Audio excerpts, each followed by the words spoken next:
दोन्ही हफ्ते एकत्रित सगळ्या लाडक्या बहिणी खुश होत आहेत आज महिला दिनाचं औचित्य साधून फेब्रुवारी आणि मार्च महिन्याचा जो एकत्रित हप्ता आहे 3000 इतक्या सन्मान निधीचा हा आज आपण महिलांच्या थेट खात्यामध्ये वितरित करत आहोत। साधारणपणे 2,52,00,000 इतक्या महिलांना आपण हा लाभ आज आम्ही TDBTच्या माध्यमातून आम्ही वितरित करत आहोत आणि साधारणपणे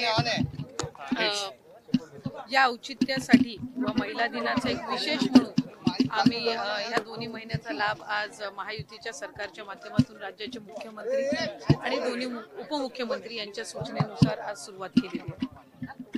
ताई आज खरं तर महिला दिन आहे आणि जी लाडकी बहीण योजना आहे त्या योजनेवरती अनेक टीका देखील केली गेली, विधान परिषदेमध्ये देखील प्रश्न उपस्थित केले गेले, मात्र आता त्यांना हफ्ते मिळत आहे, तर मग नक्की काय भावना व्यक्त करा? एकही महिना असा नाहीये की ज्या महिन्यात महिलांना लाडक्या बहिणीचा हप्ता मिळाला नाहीये। डिसेंबर महिन्यामध्ये सुद्धा आचारसंहिता संपल्यानंतर झालेला आहे, जानेवारी महिन्यामध्ये सुद्धा वितरित झालेला आहे। फेब्रुवारी महिना आणि मार्च महिना 8 मार्चचं उद्दिष्ट आम्ही ठेवून त्या ठिकाणी ती तयारी करत होतो, जेणेकरून एक विशेष त्या दिवसाचं एक औचित्य साधून ते आम्हाला महिलांच्या खात्यापर्यंत पोहोचवता येईल।